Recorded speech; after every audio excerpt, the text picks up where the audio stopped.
Okay, boom. Welcome to the Australian Poetry Hall of Fame. I'm Thundercloud. Mum calls me James, washing away the garbage, living rainbows after rains. It's Wednesday Words on the 18th, I'm pretty sure, isn't it, today, of 18th of September 2024. Yeah, that's the day. What's happening here at the Australian Poetry Hall of Fame? Well, tonight I'll be telling you about what events are going on, as well as we've got Gabriel back from his intrepid travels around the world and a little bit of a bit of a bad cough, I believe. You and Ashley as well, and me three actually. It took me 3 months to get over mine. Which I'm just got clear lungs this last week. So with the help of a good tincture from the Nimbin Apothecary, with things like mullein and a whole lot of other healing things in it. What have I been up to? Well, I've been busy writing a puppet poetry show for the Poetry Theatre over there that I made quite some time ago, and finally it's not like I'm not doing anything all the time, finally getting around to it. So I'll be giving you a couple of, a bit of verse from some animals tonight. And first of all, I want to begin with Flexmore Hudson. Now, I'd never heard of Flexmore Hudson. I think that's a pretty cool name, Flexmore. Yeah, but I found him in this book called The Call of the Gums, and it was published by Edward Arnold Publishers in London, an anthology of Australian verse selected by Ian V. Hansen in 1962. This version was reprinted in 1966. So, yeah, like, what's this, going back, 62 years from when it was first published. So a little bit about Flexmore Hudson, see if they've got something in the back about him. I'm not too sure that they do, because I didn't get time to look him up. But here he is, Flexmore Hudson. Here he is. Yeah, drought. The poet was for a time in charge of a small one-teacher school. Midsummer noon and the timbered walls start in the heat, and the children sag listlessly over the desks with bloodless faces oozing sweat sipped by the stinging flies. Outside, the tall sun fades the shabby mallee and drives the ants deep underground. The stony drift sand shrivels. The drab, sparse plants, there's not a cloud in all the sky to cast a shadow on the tremulous plain. Stirless the windmills, thirsty cattle standing despondently about the empty tanks, stamping and tossing their heads in torment of the flies from dawn to dark. For 10 parched days it's been like this, and although I love the desert, I have found myself dreaming of upright gums by a mountain creek, where the red boronia blooms, where bellbirds chime through the morning mists, and greenness can hide from the sun, of rock holes where the brumbies slink like cloud shadows from the Gidgee scrub, to drink when the moon is low, and as I stoop to drink, I too, just as I raise my cupped hand to my lips, am recalled to this drought-stricken plain by the petulant question of a summer-wearied child. So that's his first one. It's not the one I was actually intending to read out, of all things. So I was intending to read out the next one, which I'll just go to, here we go, page 142 and 149. It's a quick one, Northern Summer. The horses doze, drooping their heads in the hot bushes. Till sundown, not one bird will sing again. Nothing moves, the dog-tired cloud, dragging a shadow on the sleepy plain. That's that. Yeah. So that's the short one. And the one I really, really liked this week that I really wanted to do to you, Mallee Farm at dusk. The ringing flight of a startled bird and the thud of my horse's hoofs were the only sunset sounds I heard on the track that wound through the Mallee Plain to the squat pug huts with the sun-tinged roofs. In the stony straw-blown clearing, but at the gate, as I drew rein, an eager thrush burst into song, and without mounting, I listened there so long that now the memories of that strain to every golden dust belong, with a rabbit's cry and a plover's swooping, drowsy clouds stretched themselves for rest, and the full-blown petals of a windmill drooping, stirless in the lonely west. That's Flexmore Hudson. Yeah. It is definitely the best one. All right, now what have we got coming up here? Well, first of all, let's mention the Poets on the Mountain Festival in November, and hopefully, fingers crossed, I might get a grant for that. But we've got for the workshops anyhow. So there's workshops on the Friday, and on the Saturday and the Sunday there will be the Australian Poetry Film Competition, the film festival showings, as well as the Australian Comedy Poetry Competition. Funny Fishing for Funny Poets. So that's the 16th and 17th. It's both performance and written. Information on the website, Australian Poetry Hall of Fame. This weekend on Saturday at 3 o'clock, we've got Fiori Musicali, the Armadale Chamber Choir, coming here with Missa a Buenos Aires. Now, this got rave reviews when it was first performed in 2013 by whoever first performed it in 2013. This will be something not to miss. So it's Tango Mass by Martin Palmieri. He's the composer.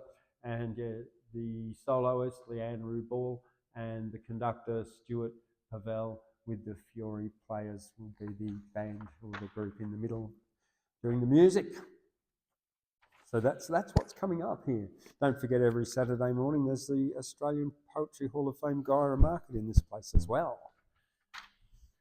Now, as for a bit of poetry from myself, the one that I would like to do tonight is one that I've been working on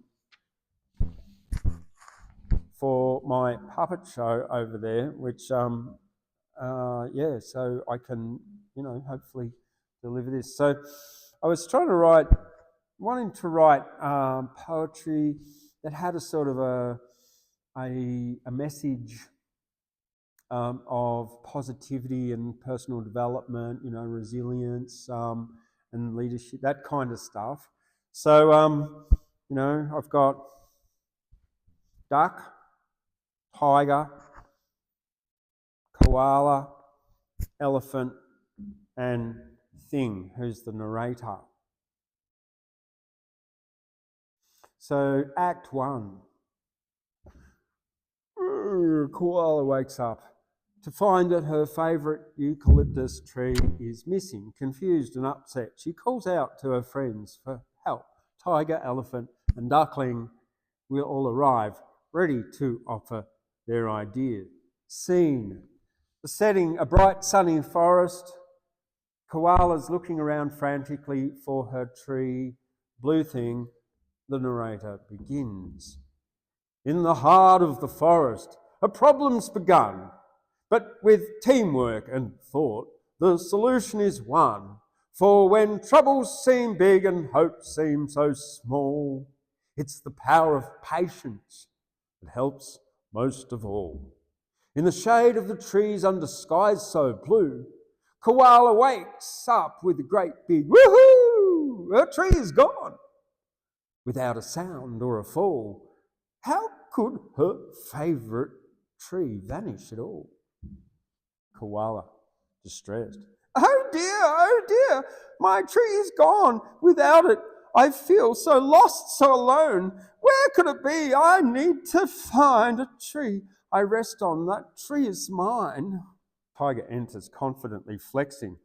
Don't worry, Koala, I'll save the day. With strength and speed, I'll lead the way. If anything's wrong, I'll pounce and fight.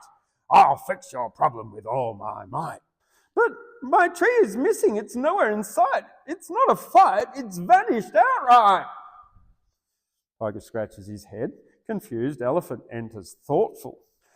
We need to think, not rush, my friend. Let's trace your steps from start to end. I'll use my memory so sharp and strong to see where perhaps it all went wrong. Well, I was just asleep under the tree, but now it's gone. How can this be? Don't worry, Koala. We'll figure it out with a little thought. We'll leave no doubt. The elephant begins pacing and thinking, but there's no tree. Duckling bounces in energetically. Maybe the wind just took it away, or it decided to float away. Float off today. Let's follow the breeze and see where it leads. Who knows where it's gone? Oh, what a mystery. Koala. Oh, Duckling, I'm sure that's not right. Trees don't float. That's a Sheila, yeah. Trees don't float. Take off in flight. But thank you, my friend, for trying to help. We'll keep on looking with hope in ourselves. Act 2, staying calm and problem solving. After trying various ways to find the tree, Koala sits down. The friends gather around, uncertain of what to do next. Blue Thing, the narrator, speaks to the audience. When problems arise and they feel quite tough, sometimes the answer is quite enough. Koala must think, not rush or despair. The key to her problem is right over there.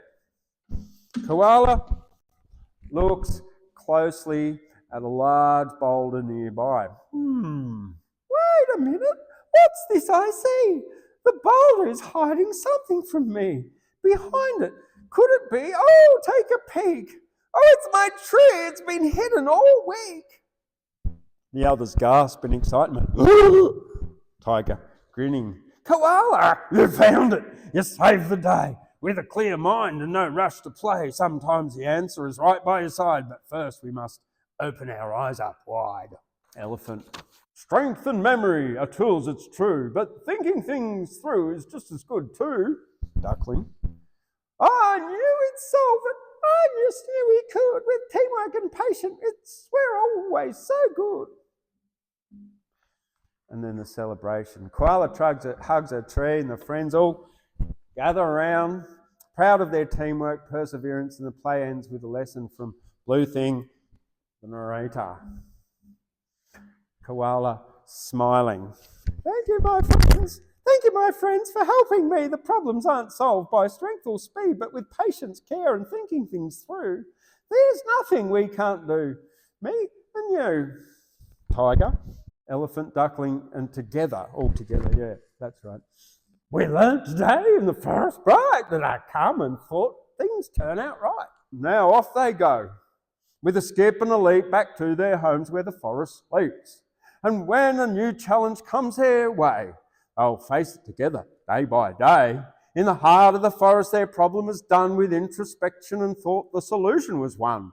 When troubles seem big and hope seems small, it's the power of patience that helps most of all. Okay, that's that. Thank you. So, yeah, obviously, it'll be a bit more rehearsed than that. But you got the gist of it. The second one here is, this one's called Duckling Takes the Lead. Duckling, tiger, and elephant on a journey through the forest. Along the way, they come across a river with a broken bridge. See, I'm still rethinking through this plot, but I'll just read it out to you without the characters. Tiger and elephant, confident in their size and strength, try to figure out how to cross, but none of their solutions work. Duckling, often overlooked because of her size, begins to come up with an idea of her own.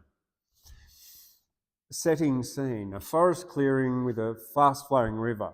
The bridge is broken and the animals are stuck on one side.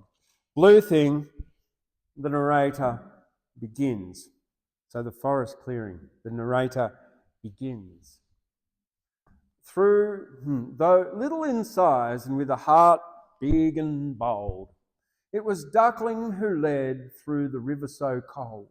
For leading's not always about being tall. Sometimes the smallest can lead us all.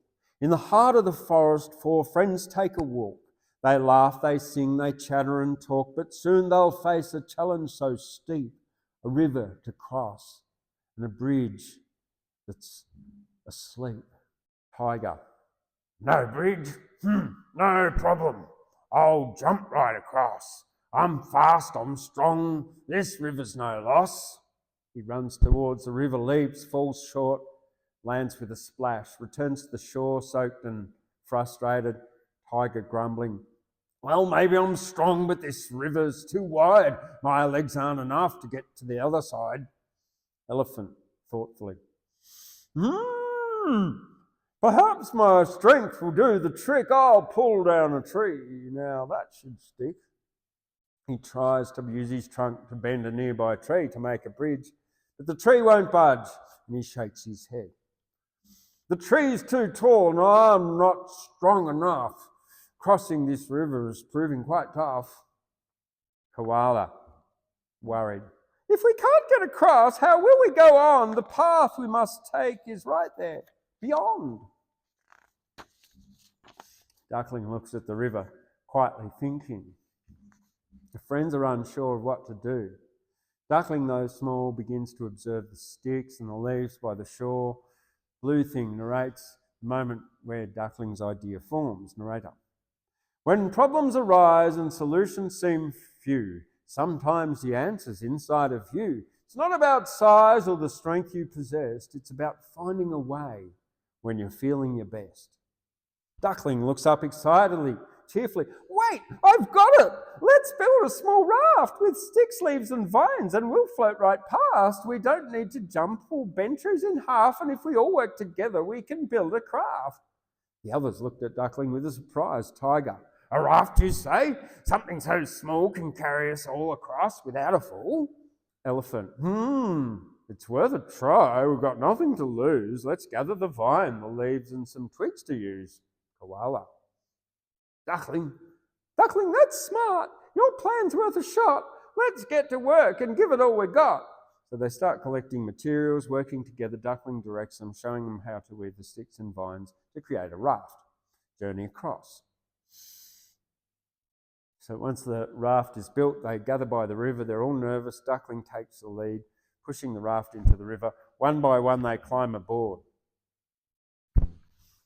The raft is complete. The plan's underway. With Duckling in charge, they'll be on their way. For leadership's not about just being tall. Not just about being tall. It's about using your heart when you're feeling small. Duckling. Climb on, everyone. I'll lead it from the front. Stay close. Hold tight. Don't make a grunt. We'll make it. Don't grunt. The raft starts to float across the river. The current's strong. The animals wobble a bit, but Duckling keeps everyone calm. Koala. Oh dear, oh my, the river is rough. I trust in you, Duckling. You're smart and tough. Tiger, gripping tightly. I usually lead, but today I see that Duckling's as brave as can be. Elephant. It's not always size that shows us the way. It's the courage and thinking that win the day. The raft makes it over to the other side. They all cheer. Narrator. With the river behind and the path ahead, the friends step forward with courage they're led. For when challenges come, it's not just the strong, the smallest of voices that leads us along, but the smallest of voices that leads us along. Koala, gratefully. Oh, Duckling, you led us with such a great plan. You showed us that the size doesn't make the leader, but skills can. Tiger. I thought strength would solve it, but I was wrong. Your quick thinking made us all strong. Elephant. We've learned today that leadership grows from those who think and the courage they show. Duckling. It wasn't just me, it was all of it. It wasn't just me, it was all of us here, working together, facing our fear. Next time when a problem comes our way, we'll remember the strongest when we work and play. And then the finale closes with the blue thing once again, the narrator.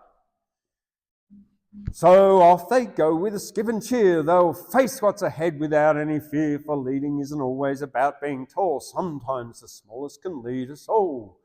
Though little in size, with heart big and bold, it was Duckling who led through the river so cold, for leading isn't always about being tall. Sometimes the smallest can lead us all. Boom. Yeah, that's them. Yeah, so two problems into one play. Yeah, makes a lot more sense to me. Yeah, right. Yeah. Good idea. Yeah, because that's definitely just my first draft, and I think that's great. That's the kind of stuff that, as an artist, I really like that kind of feedback. Yeah. Because then you don't like, because what I've done, I like it, but it's like, I know there's more to it. That's not as it is how it should finish. It's just a bit brief or something, yeah. This is my book called The Flea and the Dinosaur. I did this as part of my first performance in the Nimbin Performance Poetry World Cup in 2017. So it's been out of print for probably over 5 years now, and I've just found the artwork and I'm just rejiggering it. This was how it used to go. Many millions of years ago, way before you and me, Tyrannosaurus Rex was born. He was bigger than a tree. About the same time, Flea was born, little rainbow fairy Flea, but small and super powerful, filled with joy and glee. Tyrannosaurus, grey and brown, strong and forcefully, went around tearing things down like a big bully. Today, I saw a dinosaur laughing at a flea. It looked down and said to it, "You're not as strong as me." The flea said to the dinosaur, "Do you want to pick a fight? 1,000 times my height I jump. You can't jump with all your might." The flea said to the dinosaur, "I have a super skin and I can bite you anywhere. My teeth will sink right in." The flea said to Tyrannosaur, "I can be a little stitch and I will bite you on the backside. I will make you itch." The flea said to the dinosaur, "You can move about, but I'm 100 times as fast as you. That's without a doubt." The flea jumped on the dinosaur and bit him on the knee. "I'm so much more than you think. Don't you mess with me." The flea jumped on the dinosaur and bit him in the eye. The dinosaur shed a tear and then began to cry. Today, I heard a dinosaur say, "Sorry," to a flea. "Without a doubt, you are so much more powerful than me." The flea said to the dinosaur, "Don't laugh at others too, because little guys can be so much more powerful than forceful bullies like you." The flea said to the dinosaur, "You can't run away. Nowhere to run, nowhere to hide. Have a lovely day." The flea bit the dinosaur. The dinosaurs all died. Great big bullies fade away, get fried by little guys. Today, I saw a dinosaur get beaten by a flea. The big mean bullies disappear, and loving joyful fleas dance free. Yeah, that's and that was even different to what I was reading in the book. I didn't actually read the book because it's changed since I wrote the book. So, who would like to come up? Would you like to come up, Terry, and try out, or Gabriel? Yeah.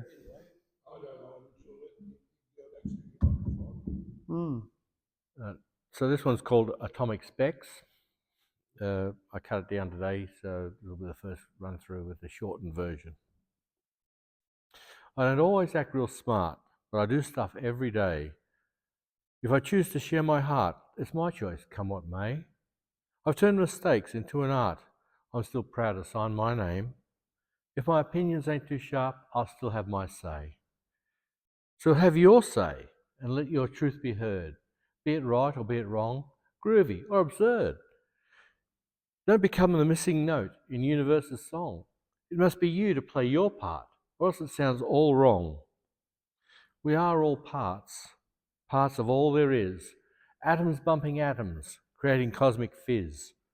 Every one of us a cause, with every action done, ripples touching ripples, affecting everyone. So if we want or if we don't, we are a part of us, and we are just atomic specks inside this universe.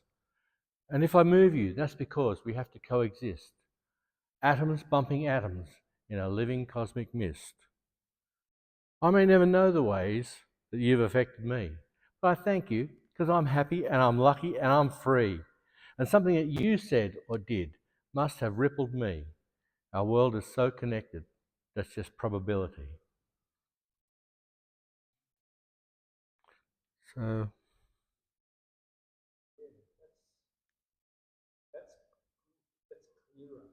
clearer. And yes, it's had a whole stanza taken out there, which was repetitive. The one where it's where are all parts, parts of all there is.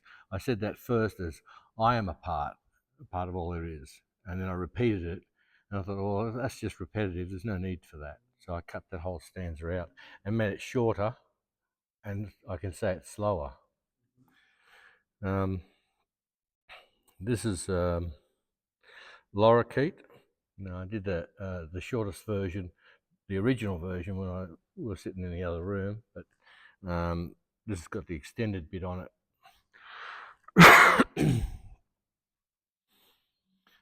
I saw a rainbow lorikeet hit by car in my main street. Saw his partner gently nudge. Get up, my injured love. We are partners, mates for life. We're not married, but I'm your wife. Her gentle nudges, loving sweet, could not bring him to his feet. She sat beside the road all day, couldn't bear to fly away. And I learned things I must repeat, standing on that lonesome street. Birds are not just birds, you see. They love and grieve like you and me. One last time, next early dawning, she returned and nudged him, fawning. She let out one quiet tweet. I'm here, my darling lorikeet. The car horn screeched its dire warning. She was lost in grief and mourning. The tragedy was now complete as my tears hit that cold, hard street. Who knows if she chose that way to be with him again that sad, sad day.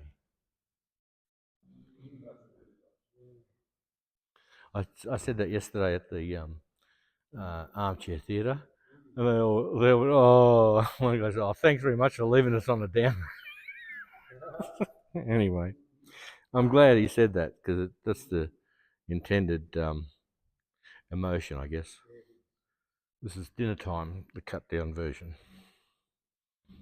His hand sweeps across the table, plate smashing lino floor. I'm not eating that shit, as he braces against the fall. He staggers drunken to the fridge and grabs a waiting beer, staggers to the lounge room, flopping in his favourite chair.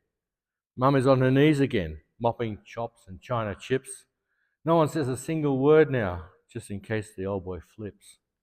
Shotgun leans on window frame, cartridges are on the sill. Who knows when a snake will show, or something else he'll have to kill. He made it an urgent problem. Never saw a snake. Mum saw one. She dispatched it with a garden rake. Make no mistake, the shotgun shouts a silent, scary warning. Hold your tongue, boy. Shut your mouth, boy. Hold your tongue until the sober morning. I left home at 17, the day I finished school. Glad, I guess, that I escaped that drunken, cruel fool. Years went by. I visited. Then at the kitchen table, he went off his bloody head to prove he was still able. Shotgun and cartridges and rage into the night. We sat at the dinner table, petrified in fright. Oops. Luckily, we fled his house, my newborn son and wife, and I never did return till drinking took his life. There was no such term back then. There was not a term back then such as domestic violence. But there was no confusion. Kids must always keep their silence. Private things that go on within families don't leave. Lies about your daddy, no one listens or believes. Now I'm old, I still recall the bitter circumstance that I endured and I survived, although I shit my pants. They say that to speak it out can be like therapy. I've turned 68 now, so I guess I'll wait and see. So it's the same poem, but with a lot taken out from the original that I read you a few weeks back. What crossed my mind is that where you've got your father's words there, Yeah. do it in a really angry voice like he would have said it. That's pretty much, yeah. Well, the first bit anyway, where I'm not eating that shit, as he braces against the fall. So give it that Emphasis. Yeah, but also, you know how an angry voice like a dog. I'm not eating that shit. Like Yeah. Vocal friction. Yeah. Like fricatives, yeah. Yeah. I'm not eating that shit. Yeah. Real gruffness about it. Yeah. Well, that's the one I'm going to do first up in the heat of the state final, because I think that's the most impressive that I've got to create the biggest impression. And then I'll probably follow it up with. Do what? If you're going to do James's dog rasp at that point, do that as well. Ah. That'll get there. But they don't have a lectern. Do it on.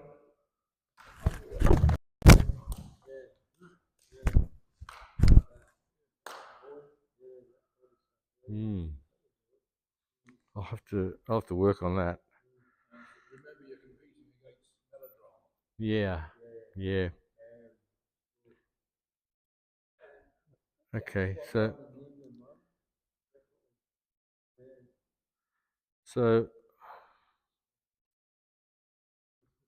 where you left off? No. Okay, so this one's called Falling, and I've taken the first, as last time I was here, James, I said I added that bit about the truth will set you free, those lines. I took all those out to give myself more time, because with those lines in, I was doing a minute 50, and it's too close to the mark. So this one's called Falling. We teetered at the precipice, feeling drunk or crazy, and o'er the edge the chasm depths looked filled with mist and hazy. But our eyes met, dewy wet, as we stood high above, and we took one more tumbling step into the bliss of love. Warm thick mist, rushing past, fueling well-aged passions, swept away all fear of harm, which aging makes a fashion. Cushioned in that mist of love we basked, both breathing in, holding tight to one another. That's how love begins. 50 is the strangest age to take the lover's tumble, ravages of broken pasts, creating hearts too humble, to believe that love awaits just one step to take, yet we knew every sign of love that time just cannot fake. Quickly did the years of falling rush on past our minds. Never did we once regret leaving doubt behind. Rushing onward, downward, each day now a gift. No time now for grudges, quarrelling or rift. Walks and talks and sunsets replace dancing on the decks. Regrets are not shackles hanging round our aging necks. We chose everything we wanted, just me and my wife, creating joy and love and wonder in our private life. We have seen reality, weathered winds and squalling.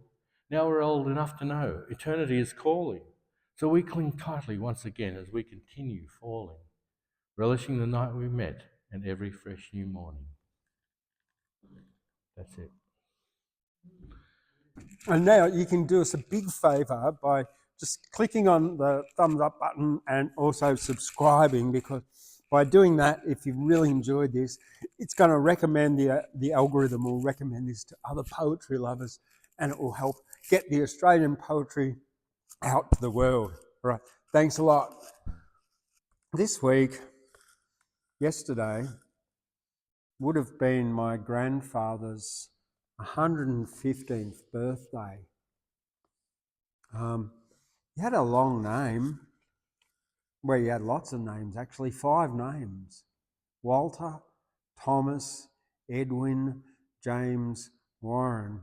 Hence why I guess my mum called me James. But also the woman that he married, Lillian, my grandmother, she was of the family James. Her grandmother was Annie James. So that was also probably another reason. Then my grandfather on my mother's side, well, he was an Arthur, which would explain my second name. Now, with that, my dad was telling me a little bit about my grandfather and sent me a photograph of my father's grandparents' house today. So that would be my great-grandparents' house in Bendigo in Victoria. And it was really strange because as soon as I saw it, and then like the message that he sent me said, oh yeah, this was my grandparents' house. I remember this from when I was like 10 years old and it hasn't changed. And I just got this like really upwelling of like, I don't know, emotion from my deepest DNA when I saw this house that I've never seen in my life. But my great grandparents grew up, lived there, were married there, raised their family there. It was really strange, hey? I wrote this last night after my dad told me, it was my grandfather's 115th birthday. Generations lead to new generations. Makers make situations. Sovereignty supplants artifice nations. Thanks for situations. I really hardly knew you, father of my father. Fleeting moments passed out of reach faster than children realise. And looking back all grown up, without regret, now I can only guess what happened in your life, how you met your future wife at a ball, and the children that you reared. Well, we're still here. Your line has not disappeared. Our ancestors, we bowed down, humbled to the ground. No one could guess what difficulties you found. Strength of soul and spirit, wisdom, intelligence, gentlemen. So I hear it. Thank you. Yeah, that's just and that, I guess that was really written as a dedication to my father's father.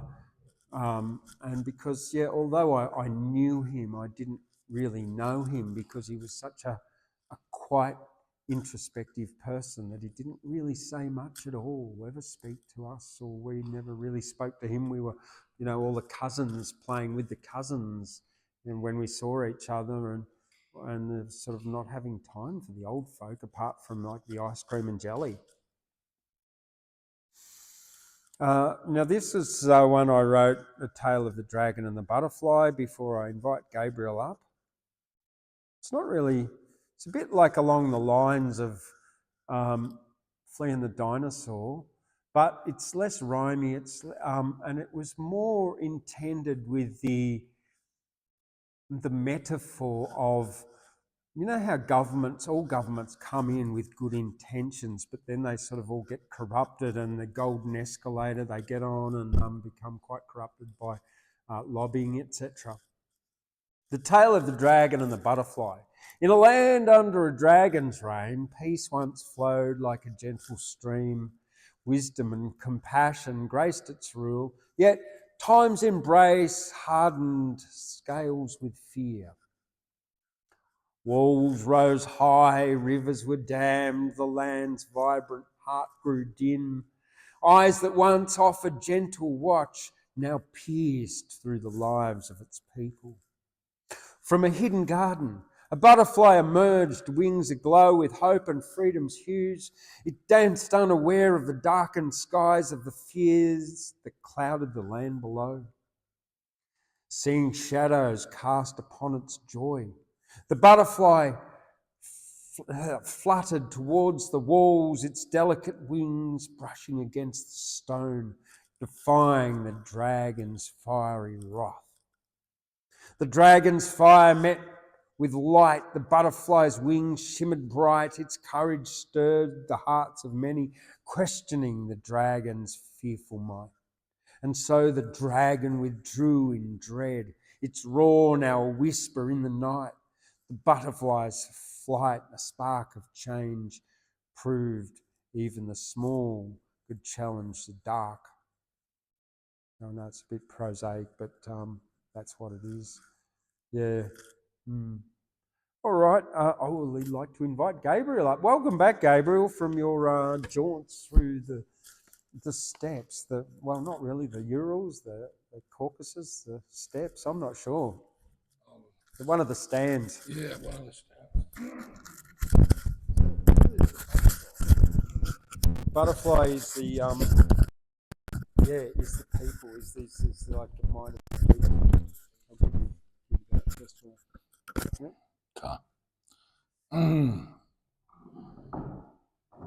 Good evening, everybody. I was in Tashkent, the capital of Uzbekistan, this time last month, and I've been watching TV adverts and swapped with adverts to go to Uzbekistan. But notwithstanding the adverts, I'd recommend it because I changed 2,000 Australian dollars for the local currency, which is called slob for some reason, and I came back with 1,500. I only spent 500 over 10 days, excluding the accommodation, and that wasn't much, but I used a credit card for that. And I'll be writing up a poem because I went there to go to Samarkand, which has always been on my bucket list for the very impressive Islamic architecture they've got there in a place called Registan. But I was slightly disappointed when I got there because being brought up in the West, lots and lots of tiles have, shall we say, a different overtone than they have in the East, and particularly in the Islamic countries. That's enough of that because I'm trying to get that into a poem. And my poetry journey is still, first of all, try and express difficult stuff to my satisfaction that I've expressed it. And then once a poem has got to that stage, then make it more relatable, make it more emotional, put more life in it. In other words, make it something that other people can appreciate and purge it of all solipsism. But first, say what you want to say well. So these two I'm doing tonight are first stage ones where I'm trying to say something.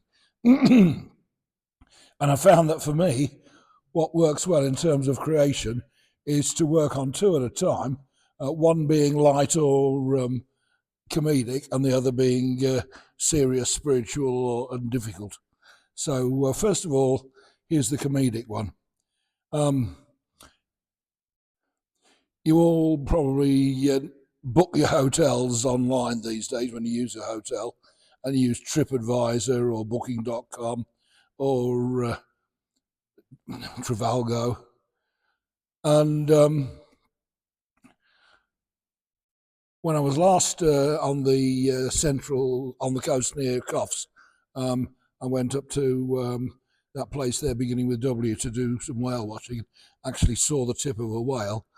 And so this is about Jonah of the Bible, who was swallowed by a whale, and this one's called Jonah Does TripAdvisor.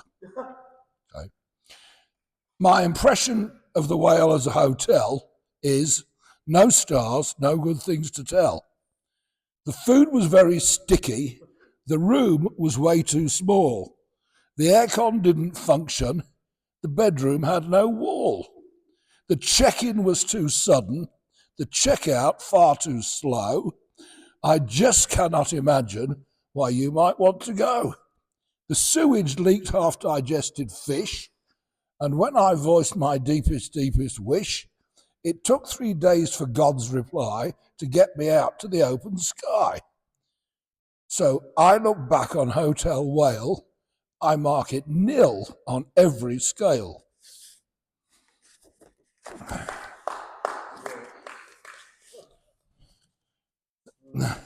That needs a tiny bit of work, but it's well on the way. It's well on the way, isn't it?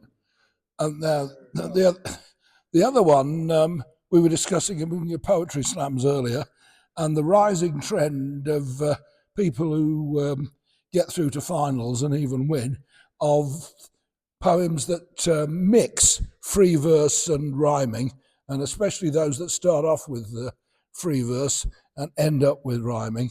And I've written one about the aging process, which is a very difficult theme because there's so much stuff in it, and you try and avoid anything remotely resembling self-pity because, well, it's just off anyway, and it would alienate any audience. Anyway, you got to start somewhere. So, aging. We climb the hill forwards, facing the summit in prime of life, but we come down from the peak walking backwards, backing into death.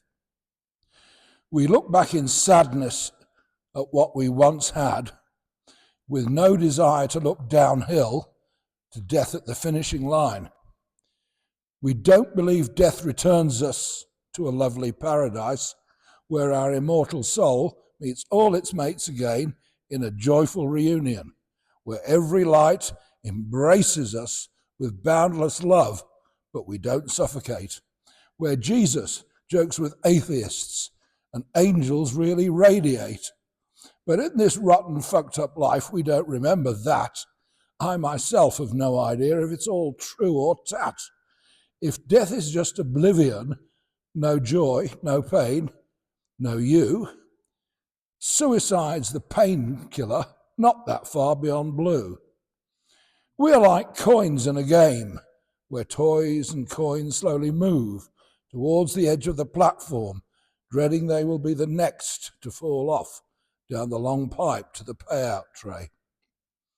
The vastly overrated Thomas wrote, "Do not go gentle into that good night. Rage, rage against the dying of the light." Rage for whom? Rage at whom? What a futile fight. Where is the solace in drunken venting? Where is the solace in sober venting? If DT were alive today and watching NDEs, that's near-death experiences, on YouTube, on a flat TV in his B&B, would he say, "Do go gentle into that good night. Welcome, welcome, welcome, the coming greater light"? Once, a near-death experience would enable you to found a religion. Now, it just gets you a bit of airtime on someone else's YouTube show. Still, I hope it's all true. I always wanted to go to heaven, but I always assumed it was a scam to keep people in thrall to organized religion. If we don't believe the Bible, why should we believe YouTube? For us, without near-death experiences, they are no more relatable than Jesus. Anyway, even if some kind of heaven awaits, aging is not made easier if this life is such a brief episode in the eternal immortality of our soul. Why can't we keep our youth for our brief lives here? Fruit rots, but trees don't. Why are we fruit instead of trees? To be born is to begin to rot. To want to live means you've lost the plot. If in heaven everything is fine, to learn some lesson, falling to earth is saturnine. Don't tell me it's to learn to grow. Suffering makes you shrink, I know. It may be that we have no choice. Up there, we do not have a voice, because the leaders of our eternal home want gladiators' games just like in Rome. And this earth is their Colosseum, and they take bets on who will free them. They laugh and watch and call us names. It's too much like the Hunger Games. Bit further to go on that. Thank you very much. Scourge. Oh, so a scourge was originally a kind of a whip. Yeah. I'm currently rather concerned, extremely concerned about the subjectivity of two words, misinformation and disinformation. Currently before the House of Parliament is the Misinformation and Disinformation Bill. Now, laws are supposed to be objective and definable, and because they're written in language. Now, what I have a big problem with is that a misinformation and disinformation are subjective rather than objective, because their truthfulness or falseness depends on various factors, including one, context. The same information can be true in one context but false in another. For example, a statement about climate change may be true based on some scientific evidence, but false if presented as a conspiracy theory. Perspective, secondly.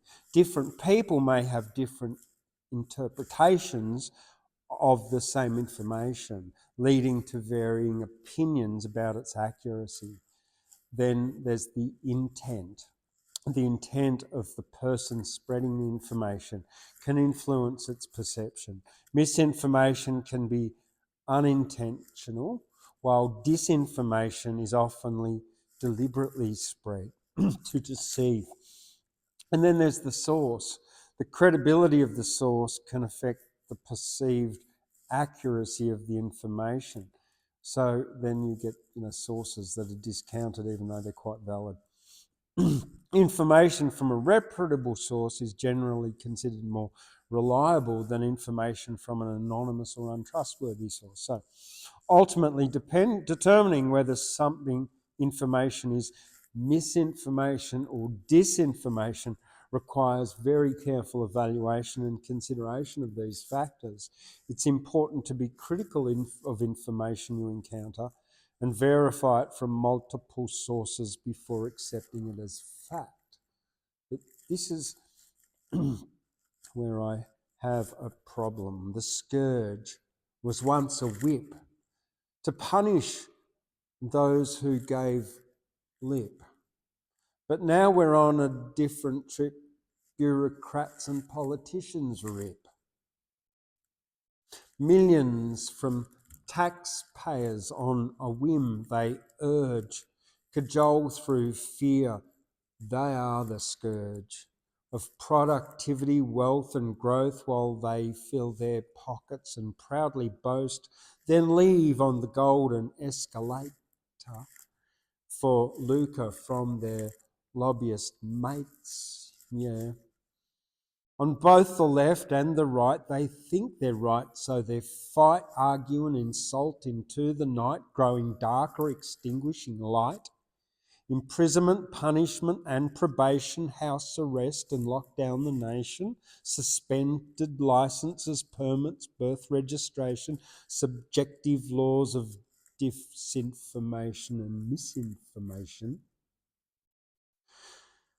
And that's that. It's just food for thought, because I think that if you're going to start writing laws, they need to be objective. And we are well over-governed. And if we go down this path, we're going to end up with like what's happening in the UK, people being imprisoned for social media posts. The first one was a bit of it was a descending, ascending poem. Oh no, ascending, descending, and I mean that literally in the numbers, because as I go through this, it's full of numbers. It's prosaic, but at the same time. One moment I once thought, twice, then thrice. That's 3 times, about 4 hours, where 5 palm trees, 6 sunning the snakes sat beside 7 Cs, 8, 8 or 9 ninjas in temperatures 10 degrees. It was like heaven, or Snake 7-11, when the 12th ninja, Kevin, said to Stephen, he's 11, and Bevan, that's ninja 10. Mistakenly called Ben, but Ben was number 1, eaten at the rising of the sun. Now, back to what Kevin was saying to Stephen and Bevan, not Ben, he was already dead, or so they thought. Ninja brothers, now these snakes are satiated, let us steal away quietly as we ninjas are supposed to do. At 1300, the satiated snakes slept. Ninja 12, Kevin, and 11, that's Stephen, also Bevan, ninja number 10. Not their 9 ninja brothers threw 8 ninja flash bombs at the 7 sleeping snakes and snuck away. At 6 p.m., that's 5 hours later, in the setting of the sun, Kevin, Stephen, and Bevan saw Ben. And the 4 ninjas were reunited when Ben said, there were 3 of us who got away, Ren and Nakayen, but of those 2, the snakes got 1. That was Ren. That's the end. But then again, who was left? Ninja Stephen, who's 11, and also Bevan 10, Kevin 12, and Ben, who's really ninja number 9. Last of all, Nakayen, ninja number 8, who's not the 7, who beside the 7 seas were eaten by 6 hunting snakes, who sat beside 5 palm trees for 4 hours, and I thought 3 thoughts, thrice, then twice, one moment in the breeze. Yeah, that was that. That's just something, yeah. Ninja people or ninja turtles? I think they were ninja people, yeah, just ninjas, yeah. They weren't yeah. So there was that was my little experiment there. And the other one that I've got here, well, I actually got 2 experiments. Which one will I do? This was one where I started with lines that were this long, and then the lines went all the way down to one word, which was I, then O, and then they went out again. And it was sort of like a wave poem, as if you have. No, it's just how it turned out. It went like that, yeah. And it was sort of about a wave in a way. I-O it's called, as in on, off. The whole is a whole of holes within a hole, folded on itself and rolled into a roll, an ever kind of spiral, a spiral kind of spin. What is within is what is without is within a hole with spiral spin. The beginning is the end, as the end where all begins. Good and bad are perspectives within the whole spiral spin. As above, so below, fast and slow. Vibratory rhythm with always a go, as the winds always blow, and the whole is in flow, and the flow is a spin. Like a wave, as days haze away, spiral spin, out, in, I, O. 999, divine, the end is the beginning of a line and time. Travel and things starting to unravel is the beginning of the end, as everything has a beginning and end, even friend. Yeah, okay, yeah. Yeah, yeah, yeah, that's true. Yeah. And that's all I got for you tonight from my poetry, yeah. Thank you for joining us tonight. And yep. Oh, Terry's got one more for us. Cool. Wonderful. Nothing bad enough to go out and fight for it, work day and night for it, give up your time and your peace and sleep for it, if only desire of it makes you quite mad enough never to tire of it, makes you hold all other things tawdry and cheap for it.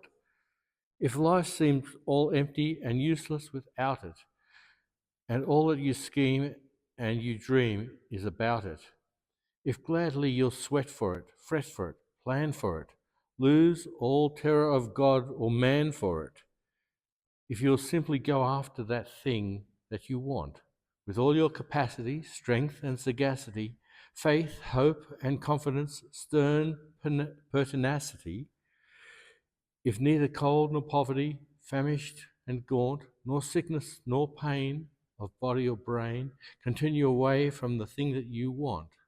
If dogged and grim you besiege and beset it, you'll get it. And that's about win. I've got one more if you don't mind. State of Mind by Walter Wintle, 1927. A similar theme.